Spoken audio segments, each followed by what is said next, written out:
Hello and welcome to this week's episode of the Edges and Sledges Cricket Podcast.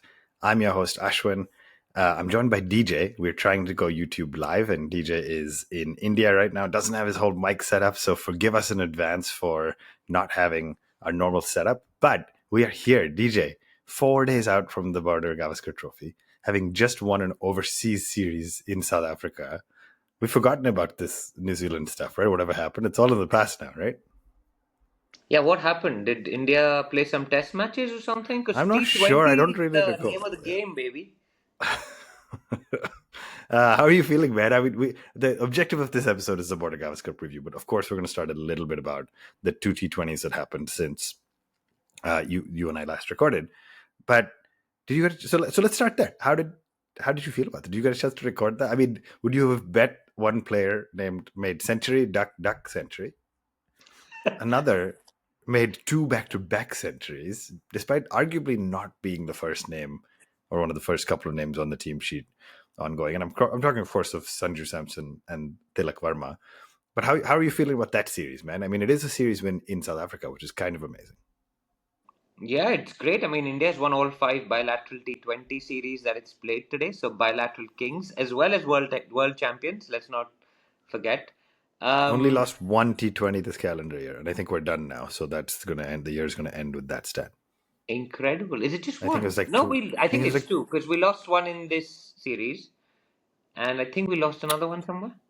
maybe one. It was one before the start of the series, so maybe it's two Yeah. now. But it's like 24 out of 26 this year, or something insane like that. Yeah, So that's kind a of incredible. crazy stat. Crazy Yeah, stat. And I yeah, mean, yeah, they've yeah. been redefining batting in T20 cricket. For years, we've been saying we need more intent, we need people who can hit the ball, we need people who can do more than one thing. Yeah, Man, it's they been did it. what an exhibition. Tilak Varma, I mean, Sanju Samson, and I think you were the one sending us those kind of scoreboard or scorecards before the fifth game where you showed his 100, his duck, and then you were like, guess what he's going to come up with today? And of course, Yeah, it was a crazy 100 in like 51 balls, I think. Crazy yeah. knock. And then Tilak Varma, man, like great celebrations, great Not to knock. be outdone, right? They like were even faster. It was just incredible. Yeah. Yeah, it was great. And I mean, there was a moment at which it looked like they may go past the 297. I think that they set Hmm. against Bangladesh. Was it a month and a half ago? Yeah. Sky gave Tilak Varma the opportunity to bat at number 3, and man, Varma grabbed it with both hands. And you could see Sky was doing the celebrations, the Samson bicep curl. He was, I think he got a Incredible. flying kiss from Tilak Varma for allowing him to bat at 3. The T20 side is a pretty happy side at the Yeah, moment. they just seem like they're clicking, even though it's not the exact side, obviously, that won the World Cup. It just feels like under Sky's leadership, they're clicking. And it's easy to say that when results are good. So I'm not just falling prey to this recency bias that, oh, we won an overseas series, things look good. But it does look like they're having fun out there. It Yeah. looks like people want to bring their best for Sky, right? And one of my favorite things about Sky, I mean, we should talk about Arshdeep and his great spell Yeah. out, in, and just doing the South African ball batters everywhere. But one of the great things about Sky's captaincy is his referral. Because Mm. he just waits and he Yeah. knows the whole ground is watching him. He just Yeah. waits. I don't know. It's quite funny, but I quite enjoy his DRS system. Man, I think he likes the moment. He likes being the center of attention. You know, you see that a little when he bats too. He doesn't overly taunt the opposition. It's not Do you think about he the other chews his guys. gum It's a about bit quicker when he hits a 6 over like his head? Like, there's something, right? There's some moment that's happening out there. But yeah, he loves being there, being a presence on the field, and that you're never sure, honestly, if that'll translate into captaincy. You knew that from him as a batter. Not sure if it'll translate, but clearly it did, and it has. And I think there's something to be said for being a little bit older when he started his international career. The amount of IPL and domestic experience he had, and he just came and kind of slotted in at least to this format. Now, I've been vocally critical of the fact that we tried him in tests, and that's a different discussion for a different day. But he belongs here, and I love the kind of direction yeah. this team And is just going. on that note, actually, he suggested Tilak Varma will be playing all 3 formats soon. So make I mean, of just that from what you will. you talked about Jarrell and his technique and liking to watch him play. Just spare a thought or give me a quick moment as a accomplished cricketer yourself at a lower level, but still, Tilak's there's very little I would call out as wrong about his game or shortcomings. That even the greats have had clear shortcomings and they find a way to work around them. But Tilak, when I watch him bat, just looks, and I've said this during the IPL before too, but just looks magnificent out there. So do you think he could be playing all three formats?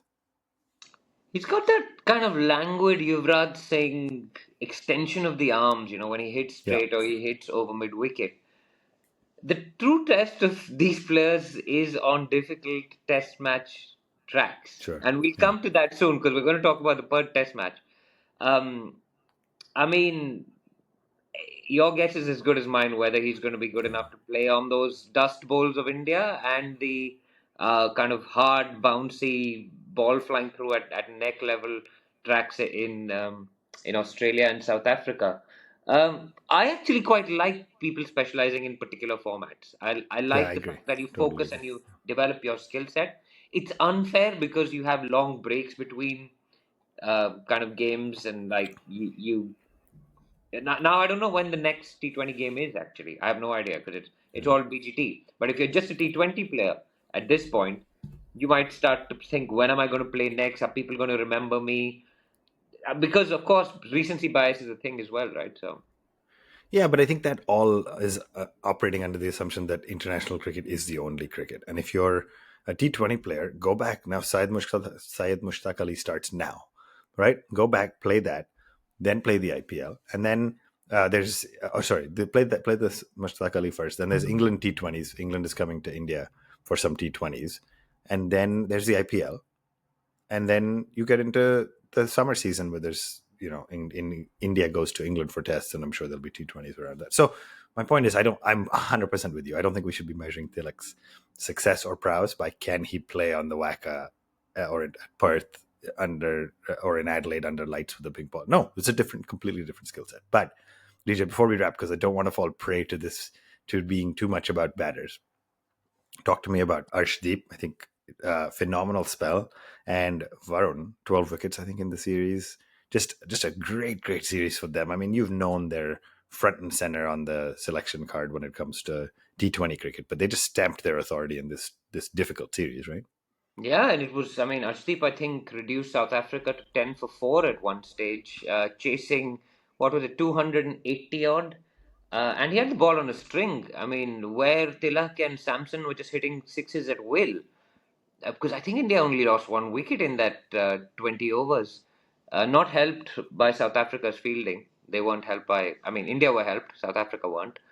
But Arshdeep, he bowled some absolute peaches, and the ball was swinging around. It was great to see, and I think he has really specialized in that format as well. We haven't made the mistake of trying to play him in Test matches, or I don't think he's played many one days. Maybe he's played one or two, Yeah. but he has become a T20 specialist, and that's great to see that skill set really being honed. And he's grown as well because he was a death bowler, if you remember, for Kings 11 Punjab when he started, and that was pretty much all he did. But to be able to swing the new ball like that and outbowl the South African bowlers in their own conditions, man, that was some spell in the fourth T20.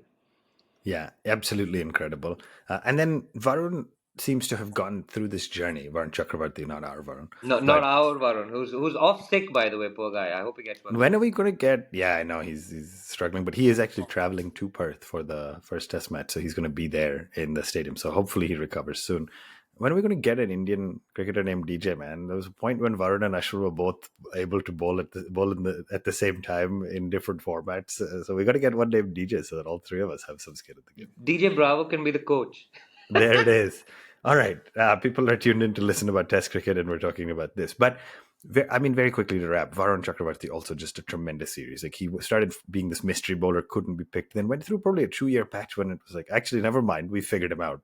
The world of cricket has, and it became tough. And he just disciplined bowling, really smart. T20s is not really the easiest format to deliver 3 off breaks and then bowl your change up, and he was disciplined at doing that, and that made all the difference. So tight spells, good wicket taking bowling. 3-1 against South Africa, needed it, and hopefully erases a little bit of the pain of 0-3 versus New Zealand. So congratulations to Sky and the boys. Doesn't erase the pain.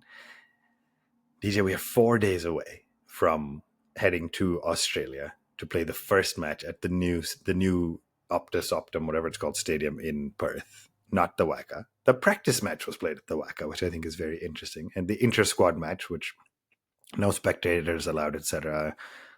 Clearly Gambhir and team management are trying to make sure they're very clear on their final selections. I'm going to run down some of the news that has happened, and then we're going to talk a little bit about the squad and preview, etc. So first off, skipper Rohit Sharma is as expected to an extent. I think they've already welcomed their second child, so congratulations to them. And he's going to stay back in India and will be available, from what I read, for the 2-day match that they're playing in between the Perth test and the Adelaide test, which is a pink ball test match. So that'll be some good practice for him, and he'll be back from the second test onwards. Shubman Gill on Sunday, I think, or Saturday, whatever day it is, injured his elbow in the net and is now officially out of the first test. I think those are the big, and the last only big squad news is Mohammad Shami, who we've been watching in domestic, etc., is not being rushed back, which is important. I mean, I think from the few clips I saw, he bowled great, but he didn't necessarily yet look like he has the longevity to be able to bowl a whole test match, especially under trying conditions in Australia, which I think is the right call to not rush him back. So DJ, let me start by asking you, we're going to go through the squad and what we think is going to happen. 2 of your top 3 starters, that's Gill and Rohit, are out. I mean, we've lived through this before when Natarajan and Sundar got called back as net players and things like that. But this is a tough spot to start with for Team India, right? Before we get into who's going to play instead. It is tough. I wouldn't have worried so much about it if we hadn't lost at home 3-0. There's a lot at stake in this Border-Gavaskar Trophy, other than the pride of having won the last 2 Test series down under. There's a World Test Championship spot at stake. Rohit is captaining for the first time in Australia. And of course, you have a new captain for that first Test match. Well, new captain. He's captain once before, not new. But he's lost that Test. Do you remember match, when he captained once before? Yeah, it was the 5th Test against England. Yeah, Rohit had COVID that time, man. Yeah. So yeah, I mean, it's a tough spot to start. One of your best batters, your captain. You're coming off an unexpected shock, disastrous result against New Zealand. And the other guy that scored some runs at the top of the order that could have taken your spot with Yashasvi, he's gone out as well. There were some injury concerns around KL as well, but thankfully that's not an issue. It feels a little bit like deja vu. I mean, like you already start seeing the squad starting to reduce, but luckily we've got the India A squad there as well. I think Devdeep Padikkal was probably asked to stay back as cover. He was confirmed, yeah. But no, we should talk about who we think the 11 is going to be, because it's such an interesting question this time, isn't it? Yeah, so before we just get into that, we have a question coming in. If you're on YouTube live, hit that like button, hit that subscribe button, and leave us your comments. And I'm watching some of these comments come in. And a question, the first comment that came in was, if Gill is out from the first test, then who is playing in place of Gill? And the person who asked that comment was named Rahul. DJ, is that prescient? Is that a prediction of that's going to happen?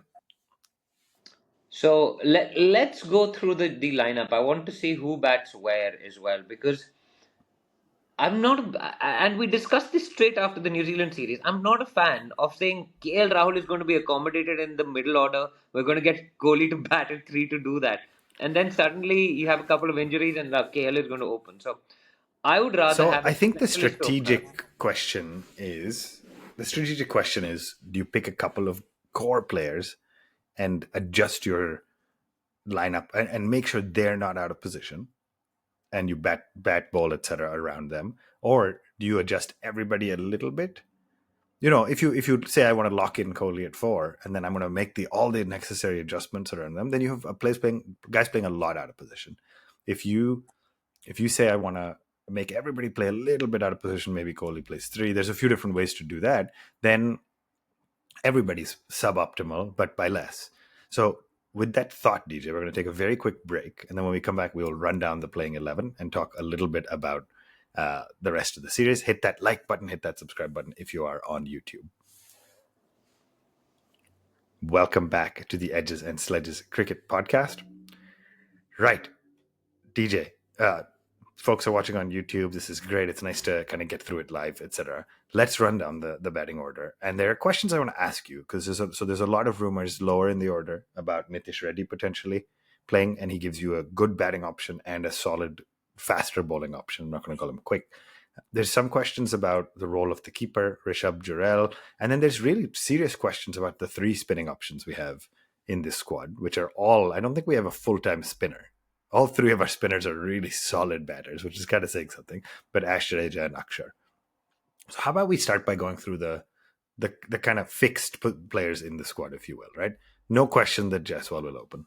Even if there was any in a full-strength squad, there isn't in one where the top 2, where Rohit and Gill are. Correct? Fair?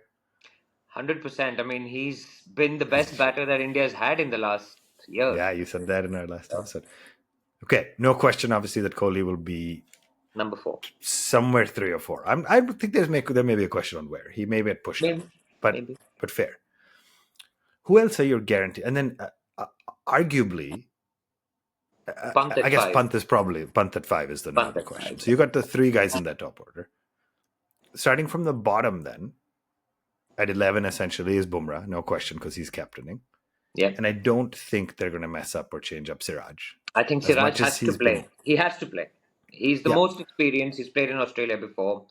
Yeah, he has to play. So no question. Okay, so now you got. But Bumrah might be upset if Siraj bats above him. That's the only thing. I mean, fine. I'm not picking who goes where, but but Siraj might go above him if there's a night watchman situation like we had just through. I will never forget that scenario. The fact that he came in, got out first ball and wasted review and then just walked it up. Okay. So 1, 4, 5, 10, 11, let's say, are the only real fixed spots. Now you got 6 spots up for grab. DJ, let's start with that second opener. Sort of in the consideration set. I mean, I might put Padikkal aside for now, even though he may be a realistic shot, because he's not actually technically been drafted into the squad. Your options are really, your only real option is Ishwaran. Never played a test match. He's never played a test match, has he? No. He'll be on debut certainly, at obviously. Perth. Pretty hard place to make your debut. So what do you think you do in a world where there's no Rohit? Do you bring him in, or do you try to make some more funky changes in the batting order? And there are a lot of interesting thoughts coming in the YouTube comments as well about who could open. But yeah, what do you think? KL or Ishwaran to open? So for me, I would get Ishwaran to open the batting. Okay. He's played over 100 first-class games. He averages close to 50. Yes, he hasn't played at Perth before. Yes, he hasn't played a test match before. But you've picked him as a backup opener off the back of his domestic form, right? So when else are you going to play him when your first choice captain and opener is not playing? Gill, who could have done the job, is also now injured.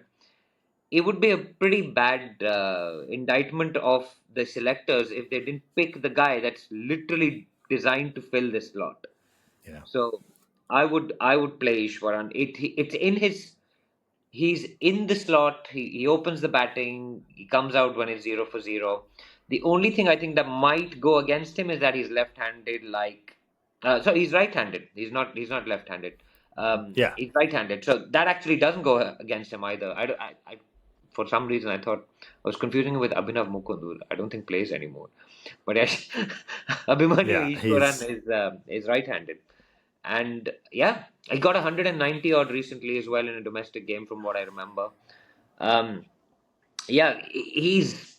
He should play. And why play people out of position if you have a guy to fill that spot? Tough, very tough. Fiery Perth wicket. It's not the Waka Stadium. I think Kohli is the only one that's got 100 there for India. He got 123 in 2018. Controversial dismissal at slip. So let me just ask you then the looming question around everything you just said, which I actually personally agree with, but let's put that aside. The looming question is KL Rahul. Yeah. If you have your 4 and 5 set, I don't know if you pick Rahul as your 6 in a world where your options are Jurel, potentially even Reddy, potentially Sarfaraz. Like, are you really putting Rahul at 6? In which case, do you maybe play him at 3? Does Rahul walk in because of the unexpected loss of both Rohit and Gill? or do you change other things? That is really the biggest question. And if you are going to play him, do you play him as an opener? Does it make more sense to play him as an opener and prioritize the Sarfaraz Jurel at 3 or 6 and leave out Ishwaran given that he's never played Test cricket before? Or do you play Rahul at 6 essentially? I don't know. I'm really struggling even as I think about this out loud. So the point is, we are talking about what would make sense to do, right? Yeah. We're not saying this is actually going to happen, because what will happen, Sure. I'll tell you, is that KL Rahul will open the batting at Perth. Okay, so you think what will happen is Rahul and Jaiswal. Rahul and Jaiswal will open the batting because Rahul's done the job before. He's an experienced player. Sure. He's got a good technique. I mean, They even the will go with amount of sheer experience over news giving the guy coverage. a debut. So I think that's what's going to happen. Okay. Ideally, what I would And have who liked plays to happen 3 in that scenario? in the KL Rahul opening the batting scenario. Let's go through both. Let's say Ishwaran opens in your preferred scenario, but also in your more likely to happen scenario, Rahul opens. Who plays 3? Your options essentially are you either push Virat up. Jurel at 3.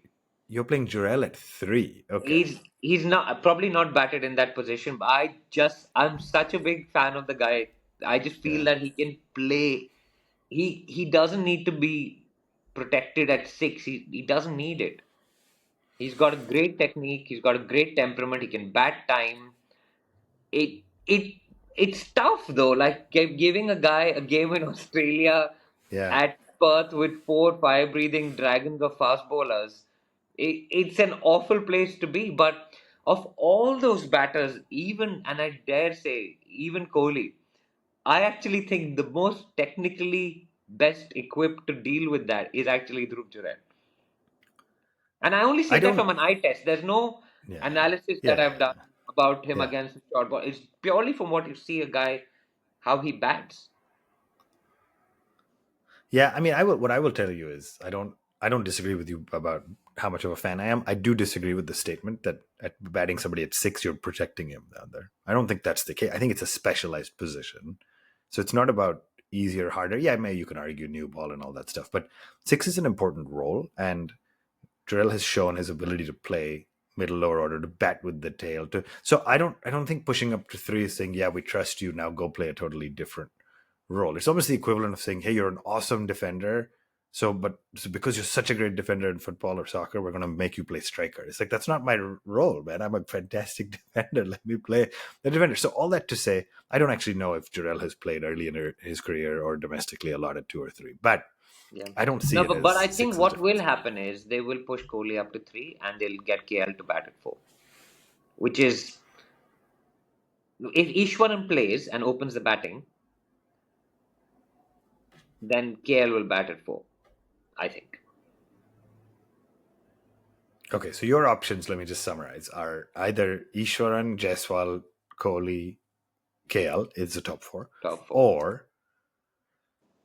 Or you said Rahul, Jaiswal, Jurel at 3, and KL and Kohli 4, obviously. Interesting. Okay, I'm betting Rahul opens. I'm betting it's hard, man. I don't know what they do at 3, but I think you're probably right. I think Kohli will probably come in at 3, which then means your 4, 5, 6. Obviously, Rishabh becomes one of them. And then the questions are, who plays that other last batting spot in your scenario? Is it Sarfraz? Or I guess you have Jurel. I'll play Jurel. You're playing. Your 5 batters will be Ishwaran. Sorry, now I'm losing track. Ishwaran, Jaiswal, Kohli, Jurel, Pant is your 5 guaranteed batters. I would like that. Very, very interesting. But I think what will happen is KL will play, and I have a bad feeling Sarfaraz. Okay, so you're now very clearly separating out will play versus who you want to play. Got it. Yeah, I think Sarfaraz will play. Okay, I think you're. I was going to say, I think Sarfaraz. Sorry, DJ, I think your internet is struggling a little bit, so I'm going to go through the rest of a little bit. Hopefully, your internet catches up and there's no issues with the streaming. But so I think Sarfaraz potentially is what DJ was saying will play at 6. Now we start getting into and we've already said Bumrah and Siraj are your guaranteed quick bowlers in the squad. So now your question comes to how many spinners play at Perth? How many of the spinners walk into the side just for their batting and can happen to spin a little bit? And then do you play Nitish Kumar Reddy? All the indications seem to be you do, because it's now, who knows how solid. We've had all kinds of rumors in the past with Indian media and Indian cricket, and they've proven to be wrong. But indication seems to be heading there. So DJ, if you're back now with me, walk me through how you think about that composition and what is that mix of fast and spin bowlers and all-rounders who can bat and bowl. So how many spots have we now got left? We've got We 6 have batters 5 including spots Pant, left. Yep. right? Do you know who the most successful bowler at the Optus Stadium is? It's going to be Ash. It's Nathan Lyon. Is it Jadeja? No, it's Nathan Lyon. Okay, there you go. Yeah. So, not playing Ravichandran Ashwin in this test match would be foolish. So, I would give him a spot. Okay. So, we've got 7, up to 7. Nitish Reddy is an interesting one. He can bat, he can bowl quick. I kind of like that pick. I just wonder whether, because Washington has taken wickets recently, so I think Nitish will play. I wonder whether if Washington's taken wickets recently, he will play instead of Ash, because he's a better bat than Ashwin. And he's got runs in Australia before. So we will play one off spinner. So really, I think the fundamental question, and again, apologies to our listeners, the tech is failing us a little bit. I know the internet speeds that DJ has aren't necessarily working. But I think the fundamental question is, if Bumrah and Siraj are your 2 quicks, and you're going to play, call it at least one spinning all-rounder, whether that's Ash or Sundar can wait. The question is, do you have, and there's 2 more slots, do you pick a third quick? Because the indications do seem to be that Harshit Rana is gearing up to play. Prasidh played really well in the inter-squad match, and Akashdeep has a ton of props as well. Like, they're all very, very fair and valid picks. But then if you play those 3 quicks, does Nitish slot in as a 4th quick bowling option and you play 1 spinner? And that's your entirety of your bowling options? Yeah. Or you play 3 full-time quicks and 2 spinning all-rounders, like the Ash Jadeja model? Or do you play 2 full-time quicks, Nitish Reddy playing a big role to be that 3rd quick bowling option on potentially seaming conditions, and then 2 spins? I'm not sure that last one will happen, but go ahead, DJ. So I think Akashdeep will be the 3rd seamer. Nitish will be the 4th seamer and will play Washi. I think both Jadeja and Ashwin will sit up. Akashdeep. So no Ash, no Jadeja in Australia? It's Perth. It's going to be quick. He's going to fly. And Jadeja didn't start the last series either. I mean, even just from a pure... Neither Ashwin nor Jadeja started the last Even series. just from a pure batting standpoint, Jadeja walks into this side, man. I think it's... And we're getting a comment on YouTube from Shashwat that says, being realistic, Ash doesn't play ahead of Jadeja in Sena, which I think is fair. And I think this is what makes it so hard, actually. Weirdly, similar to what we've lived before at the Gabba in similar situations, there's not that many batting options you have anymore. So yeah, we're arguing a little about Jarrell Sarfaraz and who bats where in the order, etc. But there's not that many options. You have 7 options and you got to pick 6 essentially. So one of the guys will miss out. But man, with this bowling setup, you can argue. We can spend one episode each arguing the merits of playing Jadeja because of his left arm spin and his ability with the bat and his results with the bat. You could equally have a great story to back Ash because of the Nathan Lyon data you just shared, and of course his incredible results. And Washington Sundar coming up, like arguably the best of the 3, and can bat, and is taller, gets a little more purchase off the deck, a little more bounce. I mean, that is going to be wild, actually, if only one of them plays. And I don't actually have any realistic idea which one is going to make the cut. I think one of them will play and Nitish will play. You have to play Nitish because you've got him on this. This is the only place that caters for those many seamers, man. Like, you have to have the quicks in Perth. It's going to be steamy. It's going to be hot. It's going to be fast. It's going to be at your throat, and you've got to have the firepower to hit back. Yeah, very interesting. Again, my apologies to our listeners who are tuned in live. We're having some technology challenges, but DJ, I caught most of what you said. Hopefully by the time this gets uploaded, we're able to fix all of that.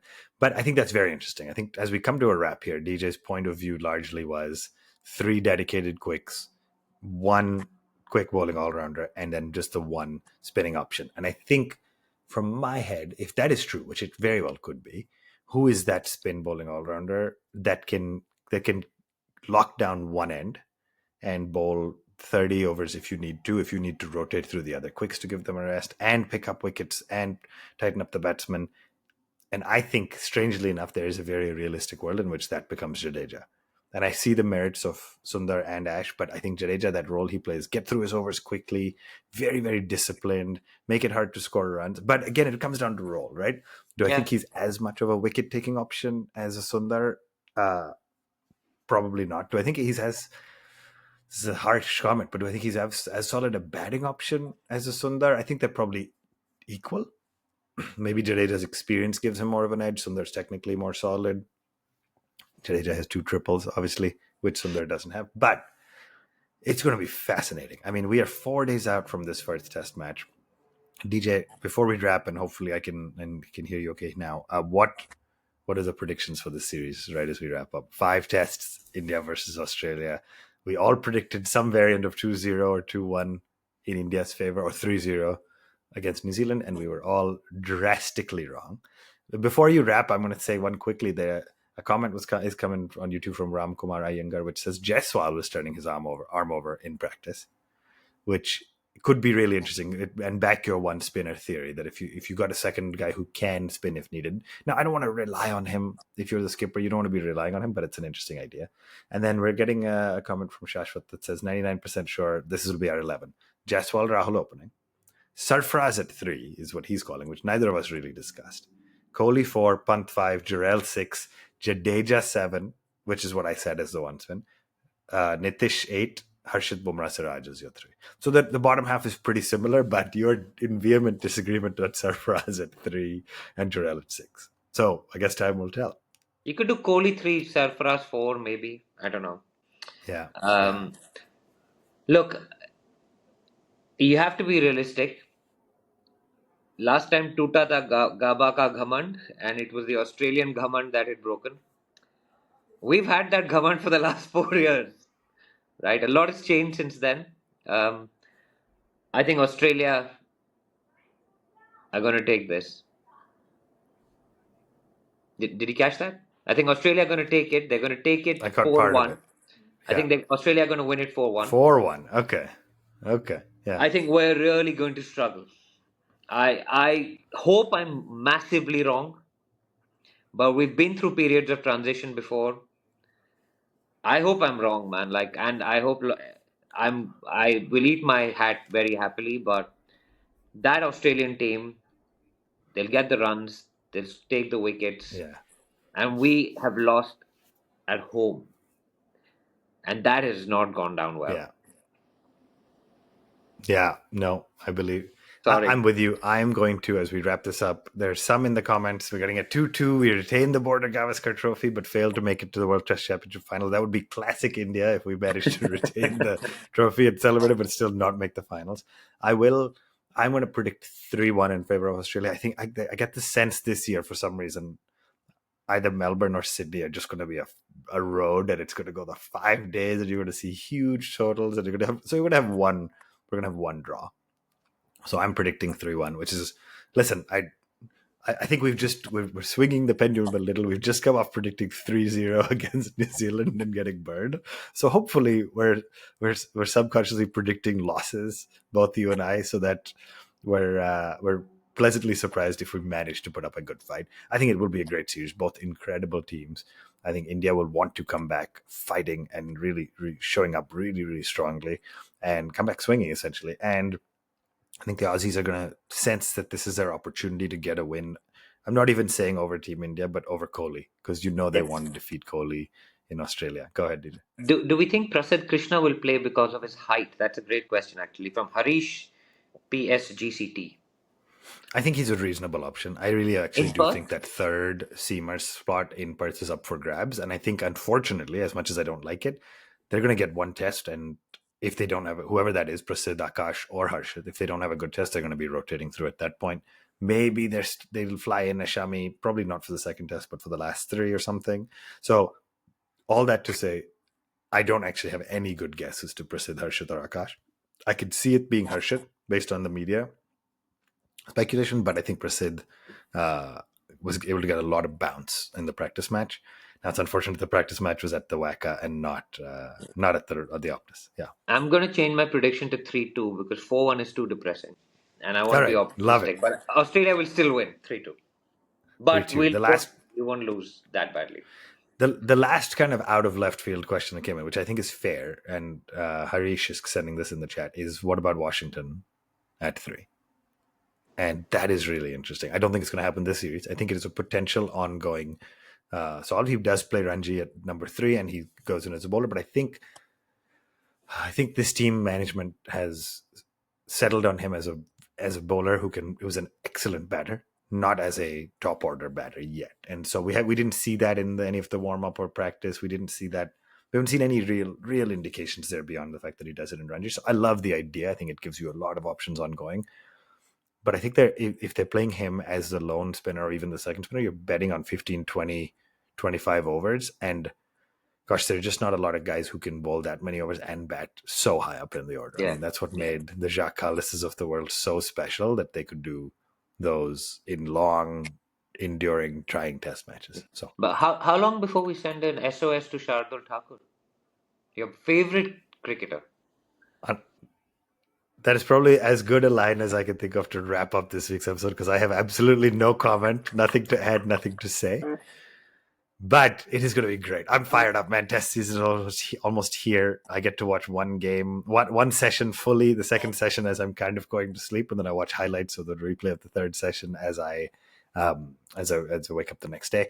Very, very exciting. Thank you for those who joined. A lot of people joined us on live. Great discussion. Good to kind of live through it with you all. If you're on YouTube Live, hit the like button, hit the subscribe button. Apologies for the last time for our technical issues. I'm hopeful we can get those sorted out before this gets uploaded. And we are excited for Test cricket to begin. We'll be back potentially next week at the normal time, because the Test match might be over in 3 days, but we will see. More to come, but obviously we'll be back after the first Test in Perth and relive what worked, what didn't, which of our predictions were right, which were absolutely absurd. And that is the beauty of Test cricket. DJ, thank you for joining me, even though I know you're traveling and didn't have all your equipment. Thank you, everybody, for tuning in. This has been the Edges and Sledges Cricket Podcast. We will see you next week.